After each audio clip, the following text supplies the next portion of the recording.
It is Friday, May 31st, 2024. This is another edition of Football Today. You know those dudes. That's Justin. That's Bobby. I am Chris. Producer Mikey along for the ride as well. Did you get dropped off by a stock car today, Penik? Yeah. And then I'm even going up to New Hampshire this weekend for NHRA drag A race. drag show. I'm going for a drag show. We're just drag queens racing a straight line for 1,000 feet going 300 miles an hour. Yeah, no, this is my time of year, man. The NFL goes on break. Or I know we're doing OTAs now, but the NFL goes on break and they probably go to California, they go to Florida, they go to Hawaii. No, I'm going to racetracks. That's what I do. Where did this thing come? Bobby, has he always been like a stock car dude? Yeah, it's something that me and Justin like. Probably the only thing me and Justin have in common outside of the New York Giants is our fandom of auto racing. Yeah. Oh, that's hilarious. Yeah, I've been to a couple races. Let's see here. You go to Auto Club? What? Oh no. Auto Club Speedway back, that used to be, I don't know where, Pomona, California? Fontana. Yeah, Fontana. Okay, yeah, that's the one. I've been to Fontana. And there you go. It's very loud. I did cover one or two Indy 500s. I don't know if that does anything for you. We love that. Was a great race. I watched it. Something you watch every year. Yeah. All right. Well, let's race forward here. NFL circles. I need to interrupt you. The fact that you just had a throwaway line of like, yeah, I covered an Indy 500 or two. Like that's like the race in North America, and you just dismissed it. That was cool. It was a great event. It was a lot of fun. You should recognize it as much more cooler than the tone that you just had. Helio Castroneves. I think it was the first one he won. Because he was, Newgard and Joseph Newgard. He won the first time back-to-back since Helio Castroneves in 2000 and 2001, which is like that was the first Indy 500 I watched. So how about that? There you go. I was there. That was fun. I got to tell you that. We're going to be breaking down the NFC East in a few minutes, but first some news we got to get around here, and let's start with the wide receivers. Within a 3 or 4 day span, we had a couple guys get monster 3-year deals. Nico Collins of the Texans, 3 for 72 and almost 73 million. Jaylen Waddle of the Dolphins gets another 3 years for almost 85, 76 of which is guaranteed. Justin, do these do anything for you? Are we seeing anything in the wide receiver market that makes you go, oh my God, I can't believe that? Or are you just like, yeah, whatever, it's good players getting good dough? Yeah, no, these are good players getting paid, and rightfully so. And even if you look at the structure of the Nico Collins deal, part of it feels like maybe he could have even gotten a little bit more. The Texans didn't have to backload it so much, where the cap hit in 2025 is 18.375 million, and then even up to 2027, it's 26.1 million. But the Texans, like this really is like a 2-year contract, which Nico Collins is 25 years old. CJ Stroud is still so young. This nucleus of the Houston Texans is still relatively young too, where I could see Nico Collins living out the entirety of this contract. But at the end of after 2026, they have 21 million in cap savings and only 4 million in dead money. This is a really good deal for the Houston Texans. It's also good for Nico Collins getting paid too at the age of 25. Thought that maybe he would get a little bit more, but man, you're just seeing these wide receivers, big time wide receivers don't even hit free agency anymore. It's almost like they either get traded for first round picks, high leverage draft picks, or they just get extended by their teams. And I think you're seeing the trend of Amon-Ra got extended, Jaylen Waddle got extended, Nico Collins got extended, even Devontae Smith got extended this offseason. Jaylen Waddle, Devontae Smith, number 2s on their respective teams. And even Nico Collins is a number 2 too. And you see how much they're getting paid. And also rightfully so. Yeah, so from a Jaylen Waddle angle, that's where I like this the most, because I thought that Miami might take this one down to the wire and then possibly trade Jaylen Waddle. Like we can't invest into 2 wide receivers with this big time money. But I'm glad that they did. I'm glad that they did that this is not the sacrifice of player that they made. Now they did just let a guy like Christian Wilkins walk, which has to hurt a lot for Miami. But I'm just glad Jaylen Waddle's staying in Miami. I think he's a huge piece and living out what Mike McDaniel wants to do with that offense, especially with Tua at quarterback. So for me, the most interesting aspect of that is the Dolphins side of things, because now we've seen 2 teams in the offseason extend 2 really good receivers. It started in Philadelphia with Devontae Smith and A.J. Brown, both getting extensions. Now it's trickled down to Miami, where Tyreek Hill already had the massive deal, and now Waddle gets it. if I'm a Bengals fan, I'm sitting here and saying, why is it that we're the team that has to get rid of our second best receiver? Why can't this work? Does anybody else think that, or am I off base here, Bobby? Oh, I agree 100%. I don't understand why the Bengals are doing this. Like, they live off of having the wide receiver help for Joe Burrow, living out of those empty sets like we talked about, even with their philosophy of like tight ends. It's like, hey, we don't really care if you block. We want you to be a receiving threat. We're trying to spread things out. And if you lose T. Higgins, you're losing a big part of that. I understand that Tyler Boyd was getting a little older, but he was a big part of that too. I don't understand it from Cincinnati's standpoint. I mean, I do understand it in theory, but I don't think it's the correct decision for them. Isn't Justin Jefferson a huge part of all this too? Where like I guess I wasn't surprised that Amon-Ra, even Nico Collins, Nico Collins is a number 2. Amon-Ra is obviously not a number 2. But I almost feel like Higgins, Jamar Chase is also not showing up to spring workouts, which isn't the biggest deal. But I ultimately feel like those receivers that are still waiting for deals are all waiting for possibly that Justin Jefferson chip to fall, and then they're going to react. It's almost like Texas Hold. It's almost like you're you're watching an old Western movie. Who's gonna shoot first? The old Westerns. Does anybody buy the St. Paul Pioneer Press story that the Vikings tried to trade into the top 5 and that Justin Jefferson would have been part of that deal because they had their eyes on the guy that went 6 to your Giants, Malik Neighbors? Bobby, did you? I don't read the St. Paul Press as much now that I'm not in Minnesota anymore. But no, I don't buy that.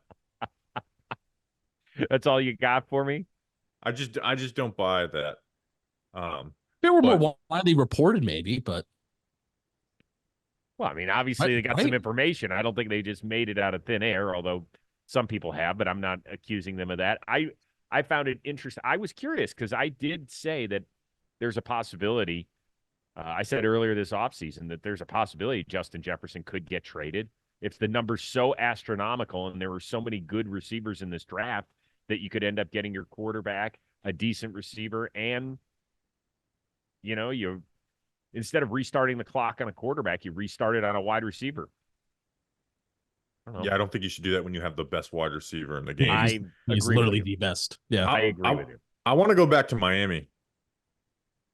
It's going to be interesting to see how they manipulate their cap, because right now they have -11 set for 2025. Now it jumps back up in 2026. But it's, they made a tough decision on letting Christian Wilkins walk. It's going to be interesting to see how Miami manipulates this, because we've talked about the Tua contract situation ad nauseum on this podcast.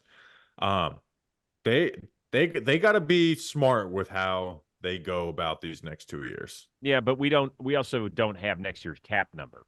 So that's not based on, right? I mean, you get the cap number. It would be based on it going up, $5 million next year and then 24 the year after that. Got it. Okay. All right. Something to keep our eye on. A few other things before we start breaking down the NFC East. Drake Maye signed his rookie deal with the Pats. So Penik, is he your week 1 starter if you're New England, because you have started over in every facet of your organization? No, not right now. Because here's the thing. Patriots just put out, pretty sure it was today, Thursday, as we're recording this. They put out a slow-mo video of him doing a no-look pass. It looked like it was a check down, and there's obviously no pass rush, blah, blah, blah. But I like that. Like, that's the Drake Maye that I want to see. A confident gunslinger. We talked pre-draft to how kind of we gave him these Josh Allen kind of comparisons, especially of being ballsy and being aggressive and things like that.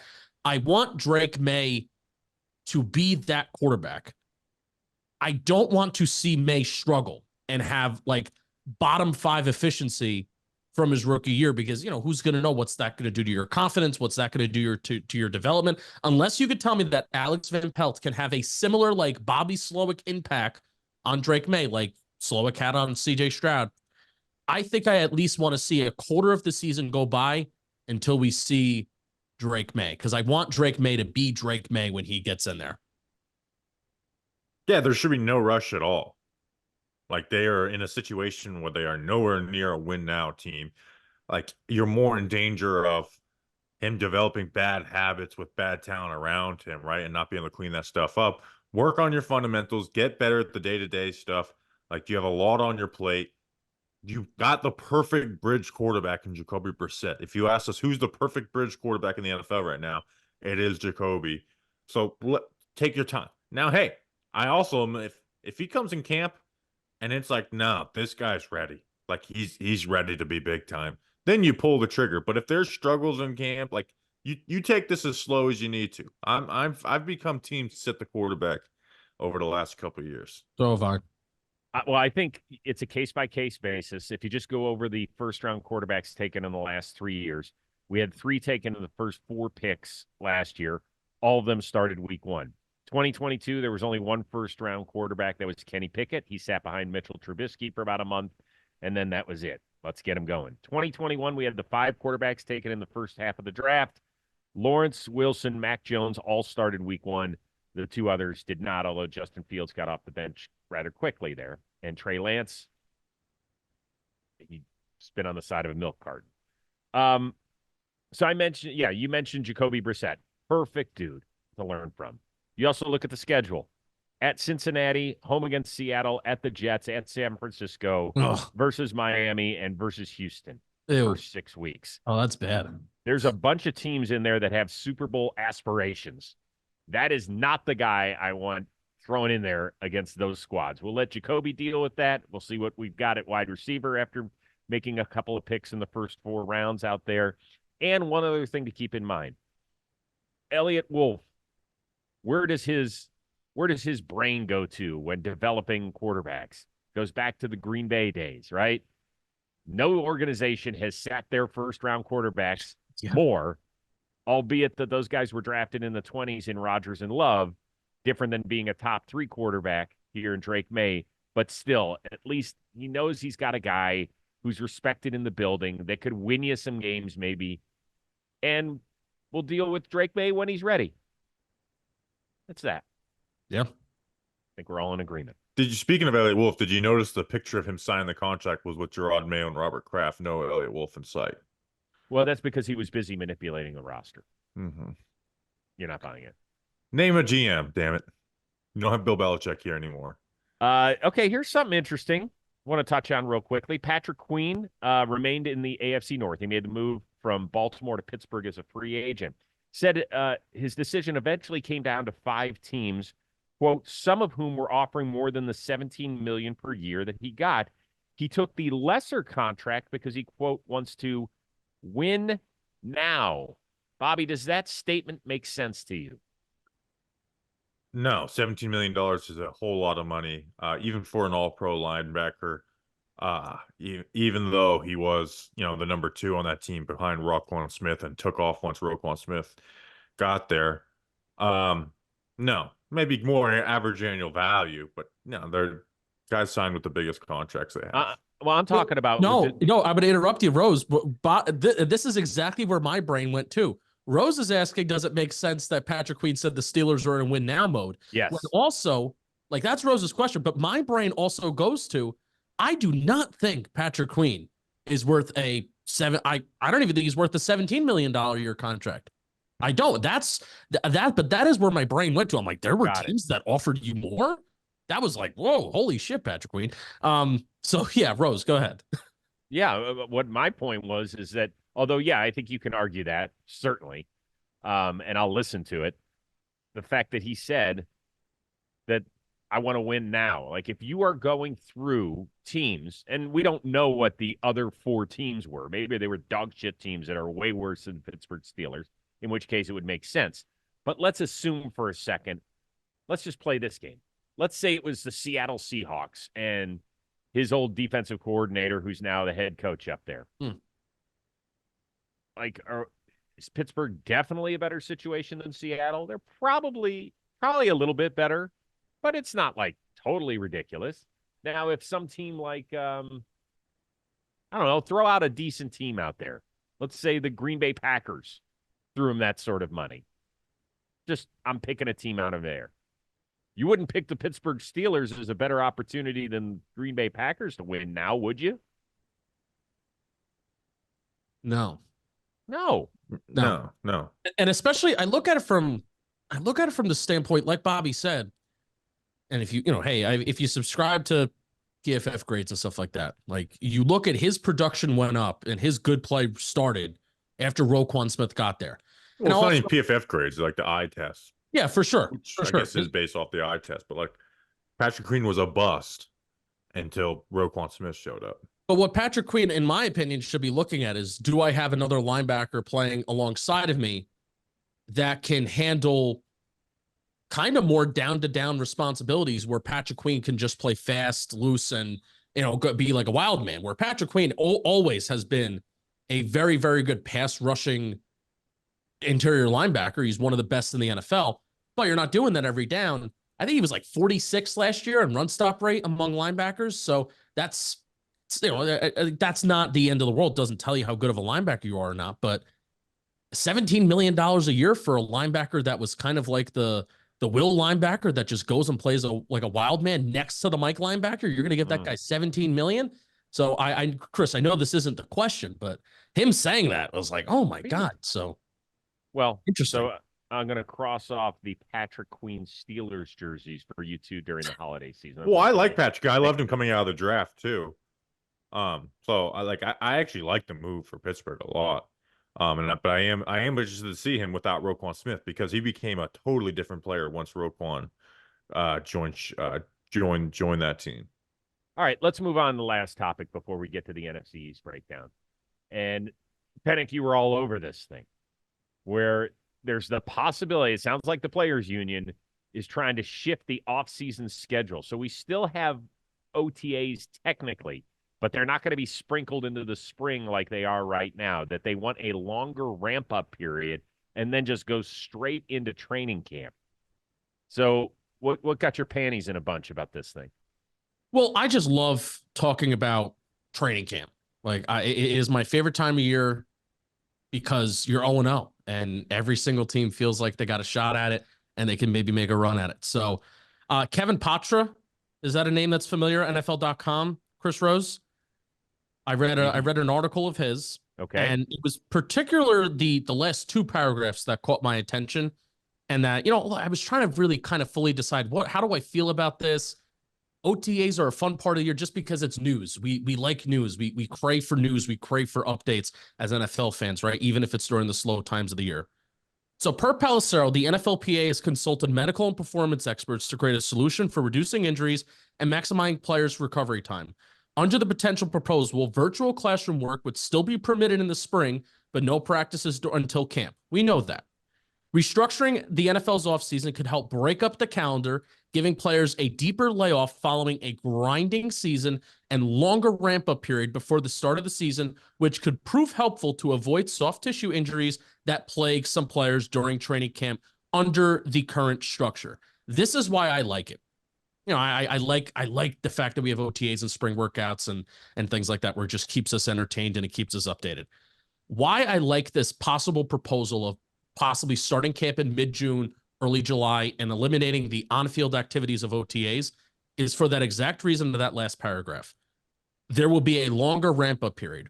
Where training camp now, it takes them like a week and a half to maybe start putting on the pads and have like a fully padded practice, but still, after that 6-week break, that's not that long of a time. And you're not doing 2 days anymore. So, and you're taking, there's some Sundays where teams take off. So you're having like maybe like 7, 8, 9 practices before, all right, now we're full pads. This is just a longer ramp up period where these guys' bodies can get ready. You start in the classroom, then you're on the field, and there's just a longer period of time that can go by before you put on the pads and before you rock and roll. So I think I like this. I just worry about guys being locked in that building for an extra month now, which is already a long, grueling season. I do too. I think that although if you listen to most organizations, Bobby, they will tell you they hate the offseason because the guys aren't in the building. That's when things go sideways for some dudes, is that when they're on a schedule, when there's only a Tuesday off during the week, once they get going, like guys are under control because they're not doing anything else. But this is this current system is a better way of doing that because like you have your first day or whatever in the middle of April. Then you're doing some stuff, and then you have the OTAs, and then it's like, okay, now you only really have 6 weeks of summer to just be like totally free. And that 6 weeks is also like, hey, you got camp around the corner, so you can't let yourself get too. I think you're gonna get a lot of guys who come in out of shape to this process that wouldn't have been without the OTAs. So I don't like it personally. And I know there's been comparisons to 2020, but 2020 they started camp at the same time. They just have that first 2.5 weeks of ramp up. So it's not, to me, it's not similar to that at all. Right. I would agree with that. No. So it would be really weird to see guys reporting in late June. And what do we have? 2.5 months until the season kicks? That would be strange. Yeah, I hope this doesn't happen. I know that there's a lot of people around the league, just league offices, teams in particular, who don't want to see it happen. Like if you do think about it, and most of us fans, why would you have a reason to care about it? But yeah, that like 6-week break is critical because those coaches who are constantly moving their families and stuff like that, this is their time to spend with their kids. Kids are out of school. You want to go on a vacation before you lock yourself in a building. And I know that they've chosen that profession. We get it, but still, you have to have a little sympathy, I think, for some people. That's not a reason. I told myself when I started this job that I'm never going to be one of the media members that cries about like, the schedule or whatever, because you get to work a dream job. So I'm definitely not going to complain right now about how this would ruin the flow of how football summer should go. Yeah, but I think that's more coaches than anything else. No, I'm saying me personally, I hate it. Me personally, for my personal life, I hate it too. But I'm not going to complain about that because, I'm not going to be a sports media snob. And let's even like why I think this is even being proposed and talked about in the first place is because the NFL wants to add an 18th game. They want to add another game to the regular season. And I think the NFLPA would be quite foolish to just, all right, well, we're going to ask for this. And then if we get this granted, oh yeah, then we're good. Then we'll approve that 18th game. I feel like the NFLPA needs more, but I feel like why this is being proposed in the first place is because if you want to add an 18th game, then you got to give us what we want. And this is one of the things that the NFLPA apparently wants. So my buddy DeMarco Farr, with whom I used to work on Best Damn, we always said, why does your union stink? Like compared to baseball, the football players union is like horrible. He's like, no, too many players. Man. He goes, we've got great dental insurance. And so we always used to use that on him. That was the line. Like whenever we do a story about the NFLPA doing this or saying that, we'd be like, but DeMarco, you guys have great dental. Smile for me. Let me see those teeth. Too many players. And they always fight for I think the NFL owners must have been like, I can't believe this is what you're asking for, is when the players ask for the rookie contracts to be changed, right? And the vets are like, yeah, now we're going to get the money because the rookies aren't getting it. And what it really turned into is like, well, we're just going to go, we're going to make our rosters younger and younger and younger because of the benefit of it and what it's going to hurt. And I actually think it's hurt the league, right? Because every time a good quarterback gets signed, we talk about, well, it really hurts them from a team build. And it sucks. It sucks to when Jared Goff signs a contract, we're talking about, oh, it hurts the team building. No, I'd rather the guys taking the first round have all that money. It doesn't make sense, but at least it forces that team to actually invest in that position and not look at them as well, let's just take a swing. No, it's a real investment. Good call. All right, let's get on to the NFC East. We'll break it down by order of finish from a year ago. So that means we start with them Dallas Cowboys, who were all in this offseason. Heck yeah, they weren't. Has Dallas, with its lack of offseason additions, Bobby, taken a huge step back in the NFC hierarchy? Not in the NFC hierarchy. No. But I do have worries about them, and the main thing being the offensive line is my biggest worry with them, right? And I want to talk about the changes from Dan Quinn to Mike Zimmer and some of the personnel things that have went with that. But you look at, people say, well, they didn't do a lot this offseason. Well, they had a really good roster that was kind of set to take care of their own. and be set. But where they did lose on offense was Tyron Smith, Tyler Biadasz, which again they replaced him quickly with Cooper Beebe. They replaced Tyron Smith with Tyler Guyton, but that's 2 rookies. You lose Tony Pollard, and the running back room looks bad with Ezekiel Elliott and Rico Dowdle. And then you lost Michael Gallup, and your number 3 wide receiver is Jaylen Tolbert. So I worry that with this huge question mark of the Dak Prescott contract, that this offense will just be an above average offense, even though they were pretty damn good last year too, right? Dak was second in MVP voting. I just think this offense is set to make a minor step back, but I also think as far as like taking a step forward and competing with the best teams, I don't think you can say they're going to do that with this offensive line. Right, Tyron Smith to Tyler Guyton is going to be a downgrade. I don't care how good Tyler Guyton ends up being. That's going to be a downgrade year 1. We'll see how Cooper Beebe comes in year 1 as the center. Losing Pollard, I think, is a bigger deal. You have no wide receiver depth outside of CeeDee Lamb and Brandon Cooks. It's a big fall off after that. And again, this Dak thing, I think, is way more real than people are treating it, right? And here's the main reason why I think this Dak thing is real, because it works both ways. Dak can't be franchise tagged anymore, right? He cannot. So he can. The Cowboys could be one to pay him all the money in the world, and Dak's like, nope, sorry.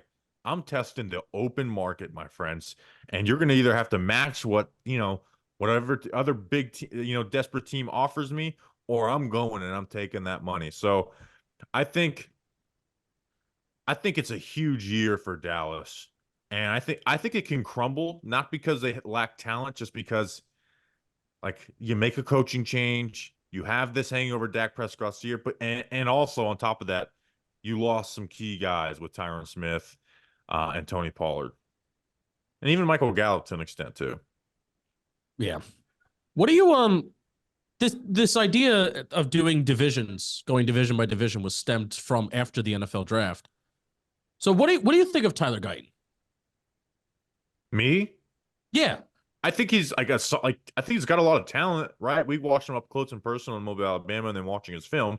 But I also think there's probably going to be struggles year 1, right? The same way there was struggles with Tyler Smith at times year 1 when he was at tackle, and now he moves the guard as an all-pro. So they have the guard set. But Terrence Steele's a pretty solid right tackle.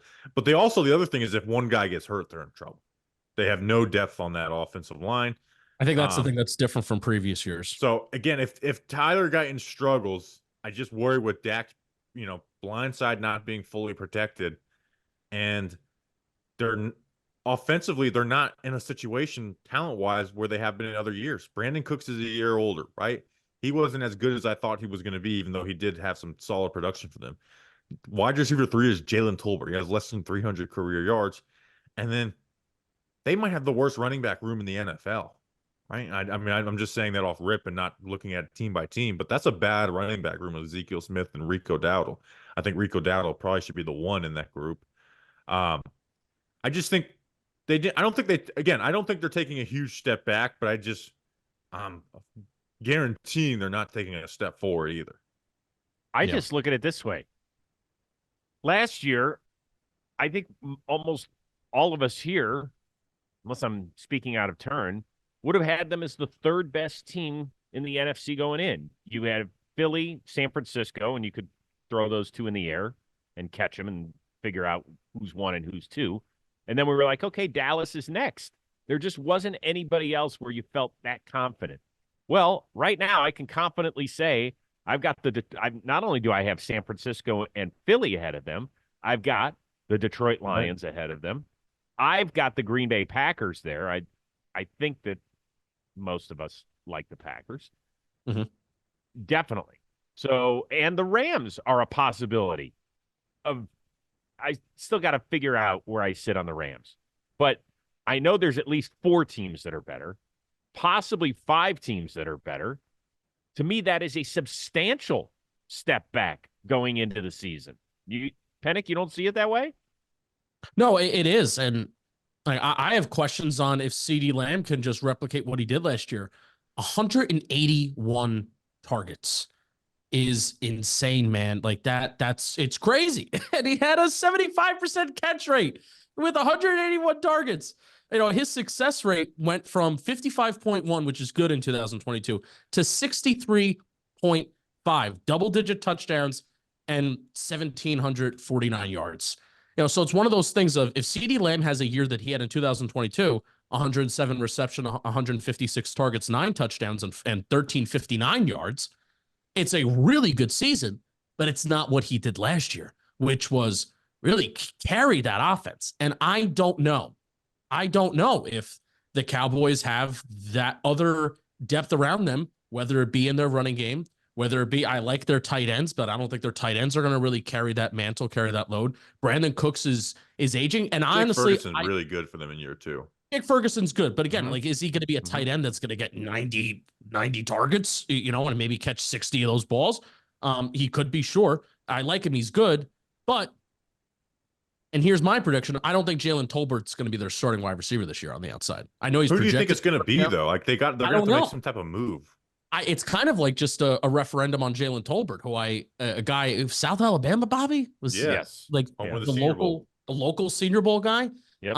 I liked him coming out of college. This small school, projection, has speed, could be a deep ball threat. He's had opportunities to take a step up before, even when guys around him have been injured, and he just hasn't. And there have been a couple of years where they've used him as a healthy scratch on game days. I just don't believe that he's the projected starting wide receiver right now, 2022 third-round pick, not buying that he's going to be out there. So who is going to be out there? I don't know. So there certainly is questions on the offensive side of the ball. It's very CeeDee Lamb reliant right now, and NFL teams had a whole year to see this is how CeeDee Lamb got 181 targets. Maybe they can slow him down a little bit.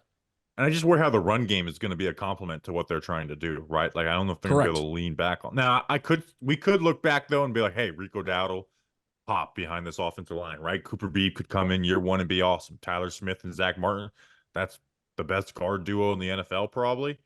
And then Terrence Steele's been a solid starter for them. So, are you contesting with your Joel Bitonio Wyatt Teller duo? Yeah, Bitonio and Wyatt Teller, pretty good. Yeah. I heard the NM.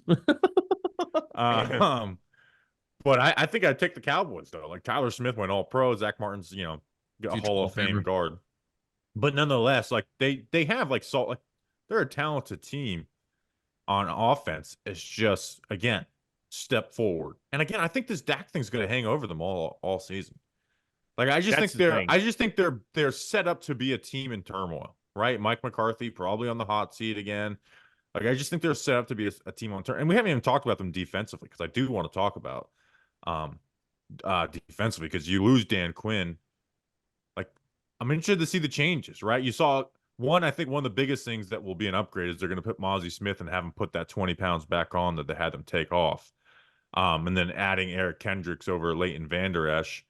I like that. What do you think? What do you think this defense will be? Because they are fairly different at the end of the day, their two defensive styles, and specifically like how you just player wise in the middle, where Dan Quinn is all about light, penetrate, cause chaos type of defense, where Mike Zimmer is a little bit different than that. Well, Zimmer, if you remember the end of his tenure in Minnesota, where he was still very much in control of that defense, it went the wrong way fast. Yeah. Fast. So, like, he is several years from success.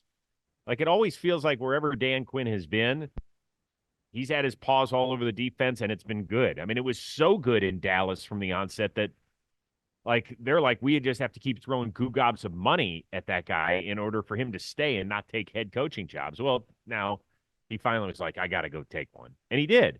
But I think Zimmer's got a lot to prove. He's had a tremendous track record overall in the NFL, but the last portion of his stay in Minnesota, there is a defensive stink that's around him.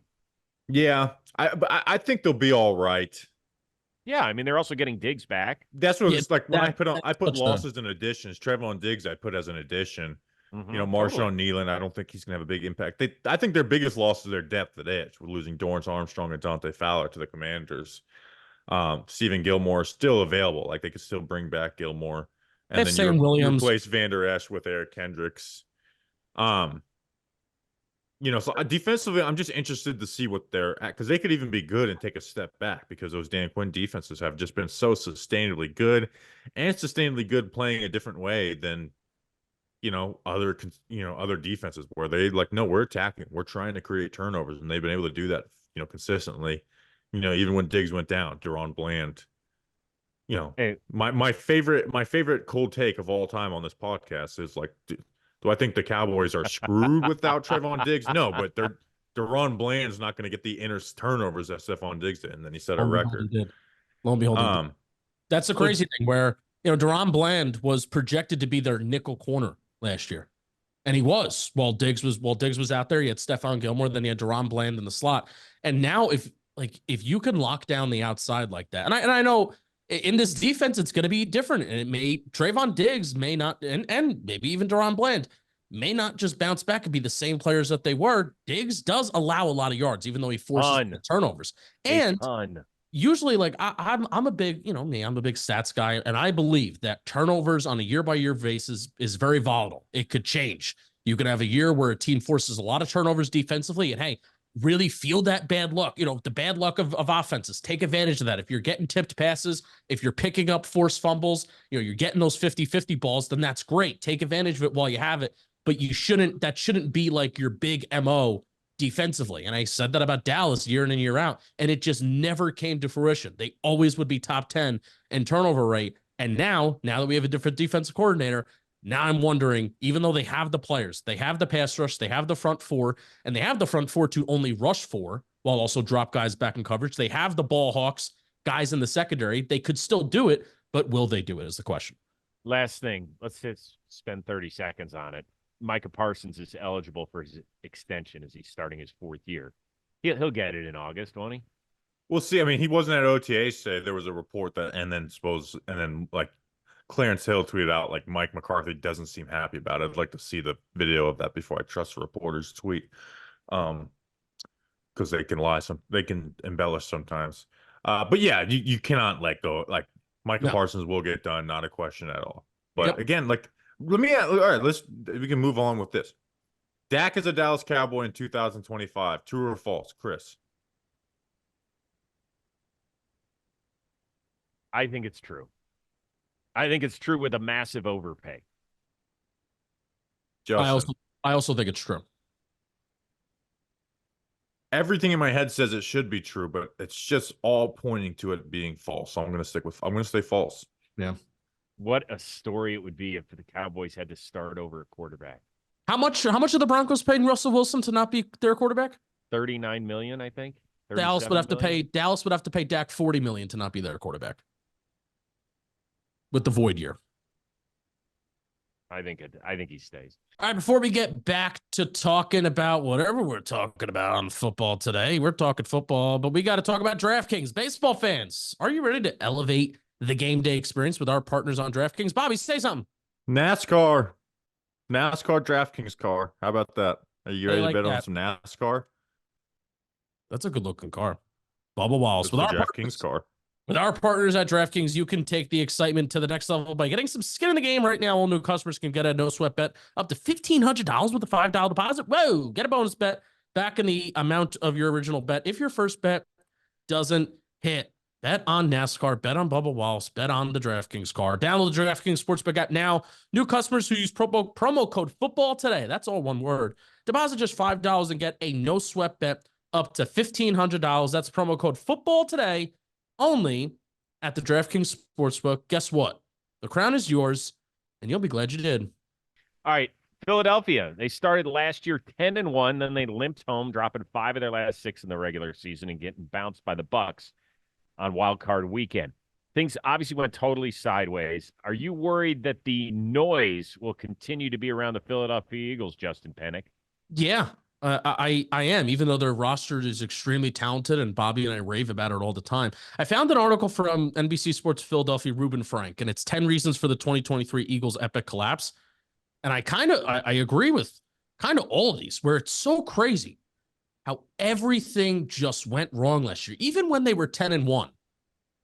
there were people talking about, oh, they're not playing good football. They're not playing good football. And I hate that bullshit. Like if you're 10-1, I feel like, hey, Bill Parcells, you are what your record says you are. Except Penik, real quickly, their own players were saying that. It wasn't just media members and stuff like that. Their own players. Devontae Smith, I remember after a game said, I mean, yeah, we're whatever they were at the time, 8-1. Like we haven't played great football. Their players didn't believe it. You know what's crazy, Chris? They beat the Cowboys 28-23 before their bye. Then they have a bye. Then they beat the Kansas City Chiefs. Then they beat the Buffalo Bills in overtime. And then those two losses that they had, or actually three, those three losses that they had to the 49ers and the Cowboys and then the Seahawks. We'll start off with that loss against the 49ers where they lost 19-42. That seemed to just end their season. Hold on, stop. What did you just say? Hold on. What was the score? 19-42. 49ers won. Repeat that one more time. 42-19. Who says the losing team score first? They lost 19-42. I'm reading it on Pro Football Reference that always lists the team first. So that's my apologies, Chris. But you're right. Bobby, am I wrong? Am I wrong to jump that shit? No, you're never wrong, Chris. I'm always wrong. I've barely been right. So are you guys are worried about the Eagles still? I'm worried about it from the standpoint of, and this is the first reason in this article, one of 10, that Nick Sirianni just had no answers as time went on. Whatever message that got his guys ready to go, fired up, ready to fight within the first 2 years, and especially their Super Bowl year where it just looked like they couldn't do any wrong. Whatever he was doing, just the message was not received in year 3. And I don't think it's a message. I think their coordinators sucked. That's also a huge part of it. You know, it's funny. The second reason out of 10 in this guy's article is the wrong coordinators. And I think that breeds off to everything, right? There could have obviously been some downfall, some downgrades in some areas. We'll talk, and there is. We'll talk about it. Some of the guys that aren't going to be there. But like, I think the Eagles are going to be the number 2 team in the conference after the 49ers. But I think they are so in line for a big bounce back. Right. And it's not just, they upgraded their coordinators, right? Because they did. Vic Fangio, maybe the best defensive coordinator in the game. Kellen Moore, I'm actually not the biggest fan of Kellen Moore, but I think he's a competent offensive coordinator in the NFL, and especially when he has the talent that he's going to have in Philadelphia. Their coordinators were awful. It wasn't just fact like, nope, your philosophy doesn't work. It's like, this is just stupid. This is stupidity. Brian Johnson had no answers for the blitz. I've never seen anything like that before, where I've seen offensive philosophies that I hate, but I've never seen an offense that didn't have outlets or answers. They had zero semblance of a quick game. Zero. And that's with, playing teams like my New York Giants at the end, where their MO is blitzing, right? This came 1 year after they were the offense that had all the answers for a defense did, right? Like they were the ultimate, like, no matter what you do, we can counter that. Right? Like it really was masterful with Shane Steichen, where they just, no matter what they did, it's like, all right, we'll take a deep shot. All right, we'll take a check down. We'll simply just run the ball on you. And then that playoff run, they showed that too. Ran the ball the first 2 games. Obviously, Purdy getting hurt changes that. And then put up 35 in the Super Bowl where Hurts played phenomenal.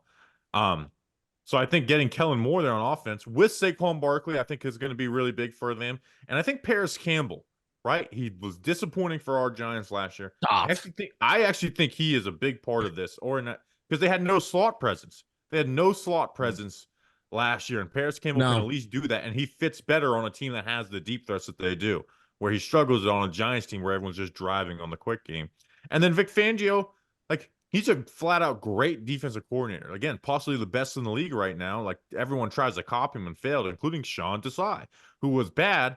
But after they removed Sean Desai and put Matt Patricia was disastrous. They're putting Nolan Smith at linebacker on 3rd and short, and playing all this man coverage with Bradbury and Darius Slay, with awful linebacker and safety play. It was so stupid. So not only just the additions that they made as far as players, which I think are huge, I think the coaching staff. I think this team I think it is more likely that this team makes the Super Bowl than loses the NFC East.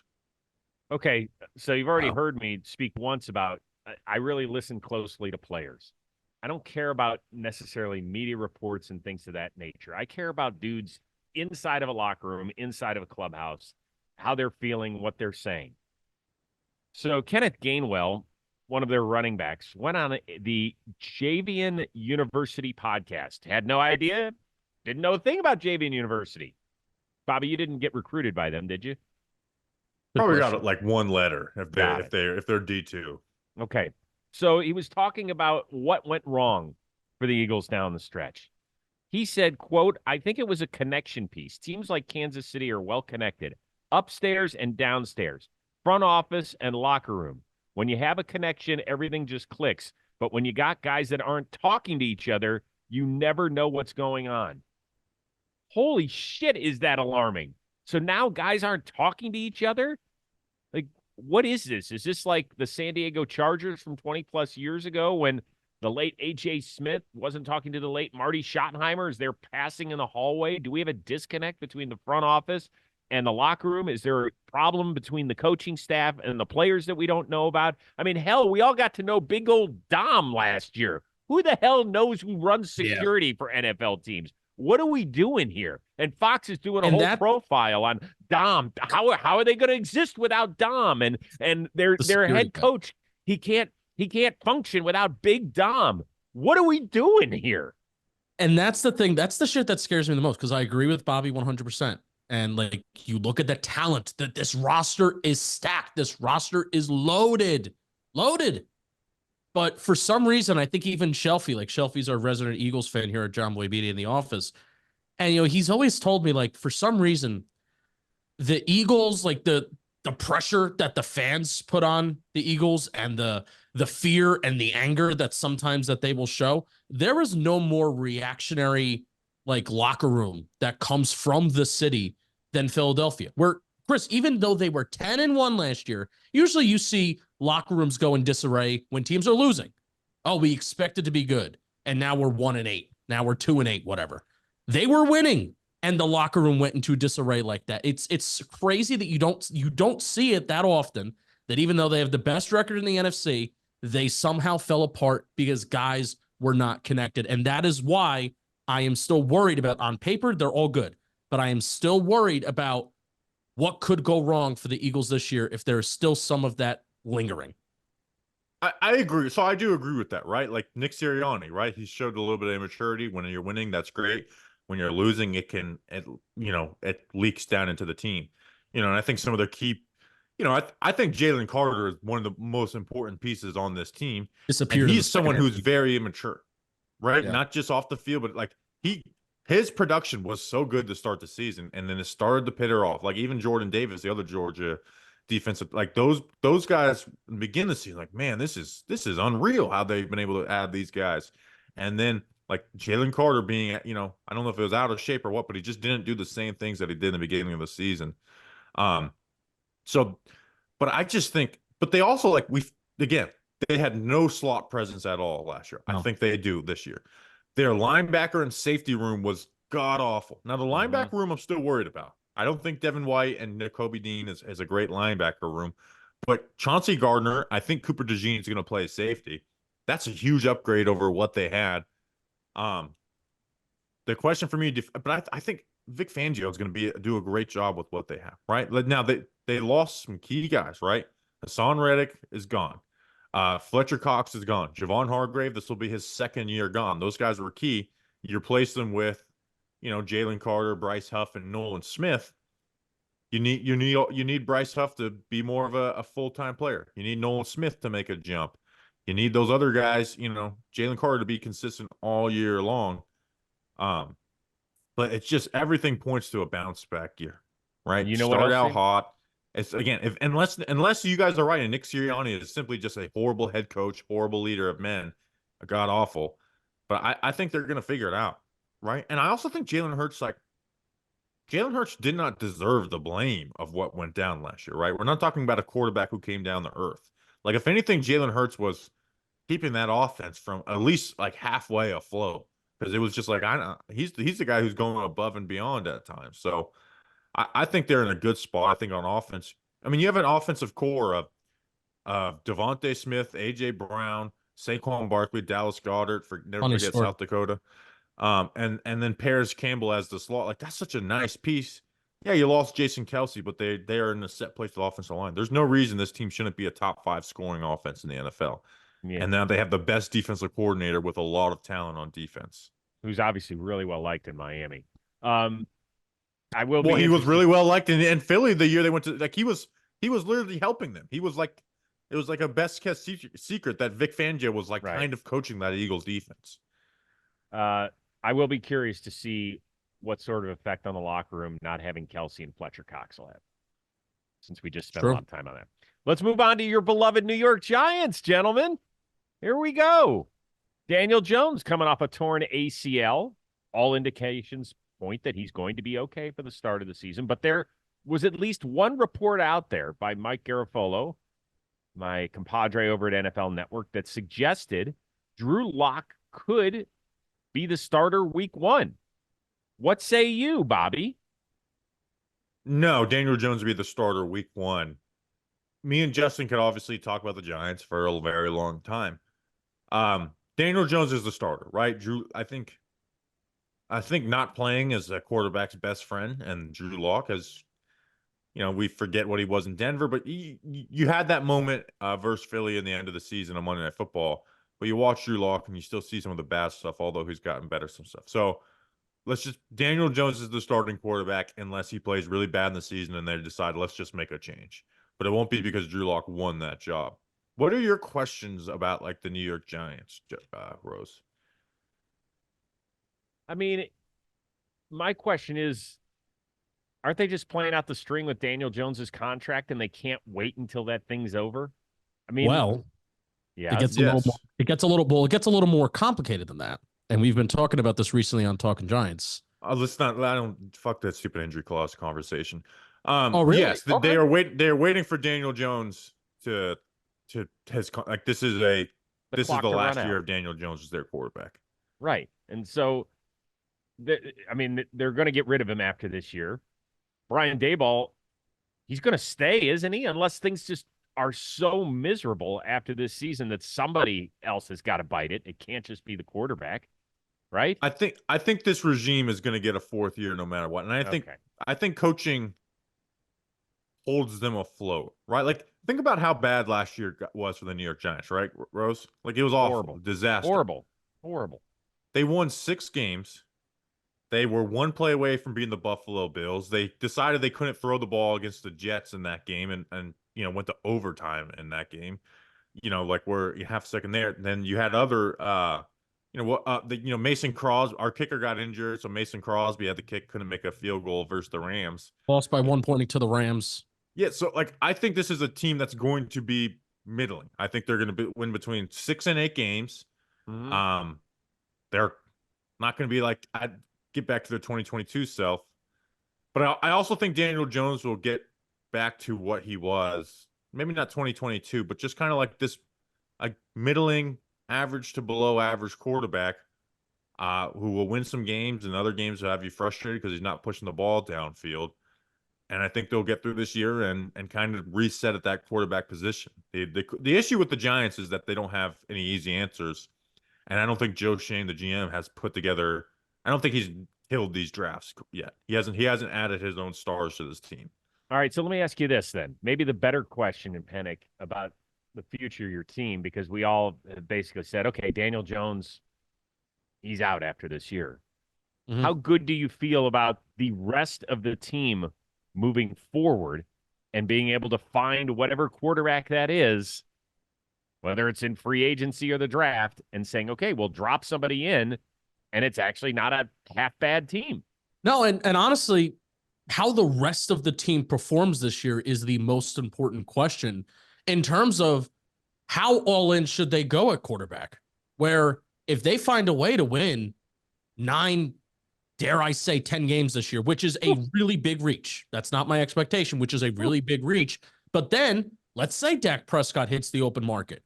If the rest of the roster is telling you that, okay, we have a core here, we have a nucleus, that first draft class of 2020 is in, they're in year 3 this year and they're going into year 4. Let's go for it. Then the Giants could be super aggressive at quarterback going into this offseason if the rest of the roster is ready for it. If it's not ready for it, then maybe you can't be super aggressive with quarterback. You kind of have to hope one falls for you. So this is year 3 of the 2020 draft class of Evan Neal. Can Evan Neal not be a bottom of the barrel tackle or just football offensive lineman? Can Kayvon Thibodeau also break out with Brian Burns? Brian Burns is also not a question because we know that he's a good player, but can he be a great player? Can he consistently be a 10 sack, 20 plus QB hit player every single year? So those kinds of Deonte Banks on defense, and then also you have like Jaylen Hyatt, who was a high pick for them last year as well. So we're really, the Giants are looking for these other players to step up for them this year, because we need to figure out whether this roster has kind of got it, because we have this quarterback question. How aggressive should the Giants be, and do the Giants need to be in getting their next guy? That's where I'm at. Well, here's where I think the biggest issue for the Giants right now, and I think this is a big picture thing. Since Joe Shane's been the GM, Chris Rose, tell me who the best player they drafted has been. Yeah. What year did he get there? 2022. So it was, oh God, it was 2 years after Andrew Thomas. It was the Kayvon Thibodeau Evan Neal draft. I don't want you to memorize it, so I'll literally just go through the Giants players. Yes, please do. I'm sorry, I didn't. Of course you don't. The answer of course is you don't know the Thibodeau. 6th round pick. I mean, it is Thibodeau. Yeah, you have Kayvon, Evan Neal, but even let me ask you the second best: Kayvon, Evan Neal, Wandale, Josh Suzudu, Cordell Flott, Daniel Bellinger, Dane Belton, Mike McFadden, DJ Davidson, Marcus McKeith, and Darren Beavers. Next draft class: Deonte Banks, John Michael Schmitz, Jalen Hyatt, Eric Gray, Trey Hawkins, Jordan Riley, and Javarius Owens, and then obviously this year's class leads off with Malik Neighbors and company, but they haven't played yet. Yeah, it's Kayvon. Who's the second best player in that? Wandale Robinson? Yeah, but I don't ever call his name on the highlight shows I do. That's Seriously. the point. I think that's the biggest issue, is that you've got to start knocking. You got to knock some picks out of the park. Yeah. Right? Even bad GM, like, Dave Gettleman was a bad GM. He drafted Andrew Thomas. He drafted Dexter Lawrence. He drafted Xavier McKinney. He drafted Saquon Barkley. Like, you got to have some guys who are just like great players. Mm-hmm. And that hasn't happened under this regime yet. So it's the one team. You're asking a lot of guys to make big steps forward too. It's really interesting. They're one of the few teams that we don't care as much about the quarterback, because we know that he's not the future there. What if he plays great? What if he plays even better than 2022? I know that is the big what if game, but let's say he does. Let's say somehow the football gods touch Daniel Jones and they're like, yes, we are going to make you. Let's say he's Geno Smith from 2 years ago.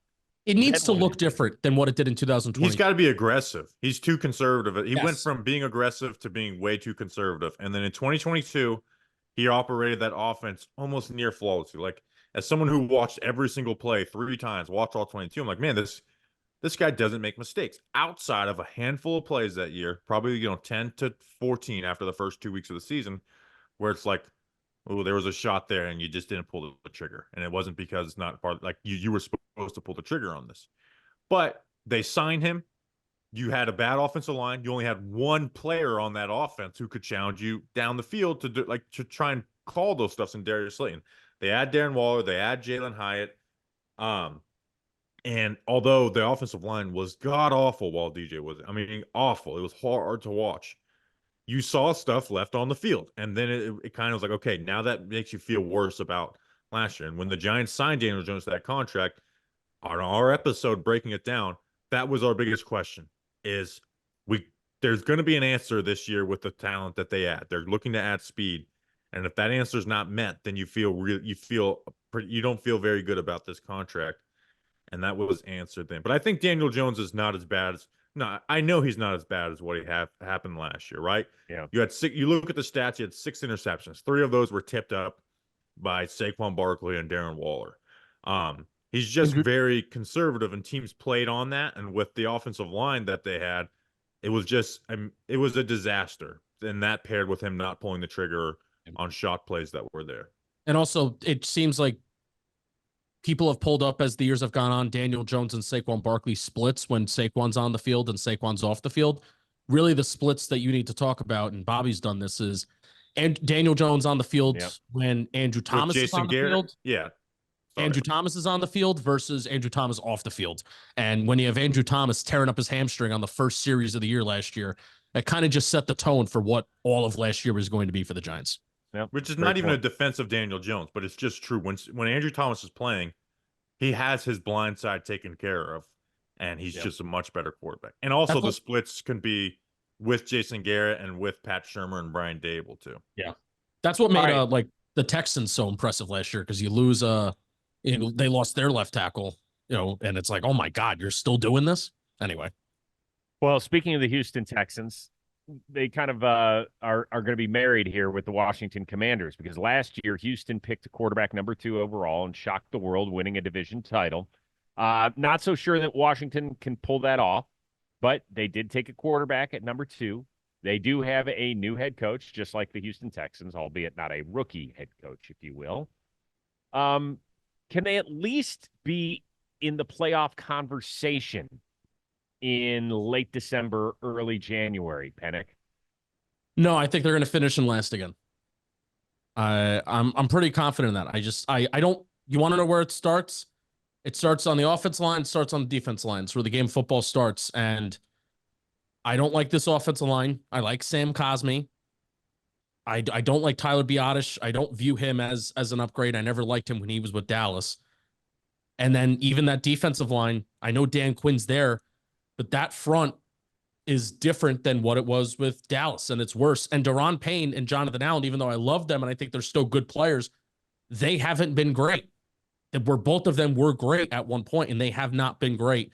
So I don't trust their fronts. And that's where I think you may have a young quarterback that gets in trouble in Jayden Daniels. That's going to be a guy that offense probably will stay alive just with his ability to run and produce those 10, 15, 20-plus yard runs by running the ball. But how sustainable is that? This is an offensive line, and this is not. Jayden Daniels took a lot of sacks in college, and you had Howell last year, who took a tremendous amount of sacks. I think did Washington allow the most sacks in NFL history last year, Rose? I don't know if it was the most ever. Let me see if I can get that number. Another game, and the Eagles in like the 89 with Ron Jaworski allowed the most. Gotcha. They weren't even last year. They Giants were tied were for 30th. Oh, tough. I thought Washington actually did a lot more than the Giants, but still, I think the point still stands and exists. Mm-hmm. Well, I agree with Justin on the offensive line. I really worry about Jayden Daniels behind that offensive line. And for someone who did not deal with any pressure last year as with LSU, he's going to deal with it this year, right? And what worries me is he's someone who scrambles to run. He doesn't scramble to throw. I think they're going to really have to be aware of that and make Terry McLaurin his best friend, right? And I know this is sometimes the complaint of Cliff Kingsbury of like the whole just put DeAndre Hopkins on the left side and just run vertical, run out, run vertical, run out. I actually think that will be something that can maybe keep them afloat, and then designing stuff for him, Jayden Daniels, to use his legs. Just put Terry McLaurin on that sideline and let him win out there, because Jayden Daniels has shown a willingness to throw those types of throws. But the offensive line is a real struggle. This defense to me is kind of funny, and I kind of love it, because it's a defense built in Dan Quinn's image, but it's kind of a Dan Quinn light defense, right? Where you've got Dorrance Armstrong and Dante Fowler coming over from the Cowboys as your edge rushers. Johnny Newton was built in a lab for a Dan Quinn defense behind the studs of Jonathan Allen, Daron Payne, but Payne needs a big bounce back year. He was bad at times last year. You get Bobby Wagner, although he's old, and then you add Frankie Louvu, who's like the best pass rushing linebacker in the NFL. He's had 13 sacks the last 2 years and puts up consistent production. And then you get a guy like Jeremy Chin. It's just that their secondary is a fucking huge question mark. That secondary can get them 8 up. You have St. Juice, who's not good. Emmanuel Forbes, we'll see what he is in year 2. But it was really bad in year 1. And then, St. Ristel at nickel, the nickel corner of Michigan, like him. But again, 5'8" guy, year 1, only his 3rd year at playing the cornerback position. And then you have Chin, who's not a great cover guy, and Percy Butler at safety. Like, it's an awful secondary unless, 2 young guys make huge jumps. So it's it's Jayden Daniels behind that offensive line and that secondary that worries me. But it is very funny to see, like, oh my, like, if you just look blindly, like, who built this defense, you would say Dan Quinn. Yeah, I think the Bobby Wagner addition will help them immensely because, I mean, the whole coach on the field thing, like, and he's still productive, but man, I don't think he's going to put up with being on the last ranked defense, which is what they were a year ago. By the way, if I am the Commanders, the first thing I am doing with Jaden Daniels is bringing in Jacob Young. He is a base stealing specialist for the Washington Nationals. Teach Jaden Daniels how to slide. Like, who was it? Which quarterback was it that couldn't slide? There was a guy not all that long ago who just had no idea how to slide. It might have been Eli. Eli used to just like dive forward. He actually fumbled the ball a couple times by just falling forward, like with no one around him. Like, you Lost need, games that way. please. We saw the hits that Jaden Daniels took at LSU. Like, it was weird. It was like maybe he didn't see the guy, even though he's right in front of him. If that happens at the NFL level, that kid with that frame is going to snap in two. Like, it could end up being like a cartoon, although we're not going to be laughing at the end of it. So let's start with that. And then I do think that they could be fun. I think that defense can be fun. It's just a secondary that worries me. And Dan Quinn finds himself in a very similar situation, right? Remember when he took over in Dallas? That year before with Mike Nolan as the defense coordinator, that defense was so undisciplined. It was just like, it wasn't just bad talent. They were just so undisciplined that they were the team that you ran your trick plays against because they're going to fall for. And they were the team that you run outside the tackles because they're not going to play their gaps. And then Dan Quinn came in and fixed that. That was Commanders' biggest issue on defense last year, outside of just, bad talent, was that Jack Del Rio and Ron Rivera, they were the easiest team to trick. They didn't play their gaps. Play action killed them. So he's going to have them more disciplined, like you said, having Bobby Wagner there. And you've got like fun little pieces all around with that, that cog in the middle that starts with Jonathan Allen. So it's just the secondary I worry is just not good enough, though. All right. Before we get out of here, I don't know why they didn't bring back Kendall Fuller. One more note. There was one. Everybody on that defense, I feel like, didn't have a good year last year, but there was a point where Kendall Fuller was playing like really good Pro Bowl, All Pro football, and then he played DJ Moore on a primetime game, got his ass kicked, and then that entire defense just really fell apart from there. But he's in the Dolphins now. Let's do our division predictions. Anybody outside of the Rose household have it different than Philly, Dallas, Giants, Washington? Nope. I have that the same way too. That was boring. Well, at least we're not picking this, the same team to win the division, which I'm very invested in that streak staying alive. How many years has it been since there's been back-to-back division winners in the NFC East? I think it's been 04, right? Didn't Philly win 4 straight from 01 to 04? I can't remember, but it's a very crazy stat to think that, like, also, like, these teams have been like good Super Bowl teams been to come out of this division, but that just no one can win back-to-back division. So I'm invested in that. So here's obviously Giants, Commanders could change at the bottom. Eagles, Phillies can change at the top. Is there any way that Eagles, Cowboys, one of them drops to 3, or Giants and Commanders jump to 2? That would result in. The only thing I can think of is a Dak injury to do that, honestly. Yeah, but I think, I guess an injury to any quarterback, I guess that could happen. But let's just say the quarterback stays healthy. That would result in whoever the coach being fired. Like Sirianni would be fired if somehow the Giants finish in second. And then I think Mike McCarthy would definitely be fired. Yeah, to me, it would be Dallas just falling apart mentally, where it's just everything goes wrong with them, where they're undisciplined, and there's infighting, there's two guys, your two most important people, your head coach and quarterback being on the hot seat, or not having their future set. It would be Dallas just blowing up, kind of like Philly did last year, but just earlier in the season kind of happening. More drama in Dallas or Philly? Dallas. I think the Dak contract thing is huge. I don't know why it's not being talked about more. It's the starting quarterback of the Dallas Cowboys, and it seems very real. It's drama in both, though. That's the thing. I think it's a bounce back year for Philly. Like they wrote us off type shit. Okay. All right. I don't even know how many more divisions we have left. We haven't done the AFC West. I know that. And I think we haven't done the NFC South. Still That's think we what it got like sounds 3 left. Okay. All right. Cool. All right. Everybody have a phenomenal NFL weekend. OTAs still out there. That's always good. We still have to do our quarterback rankings, maybe some coach stuff as well. We never take an off-season day off around. That's not what we do. So for our amazing producer, Mikey, great job putting the show together, and Bobby and Justin, I am Chris. We will see you next time here on Football Today.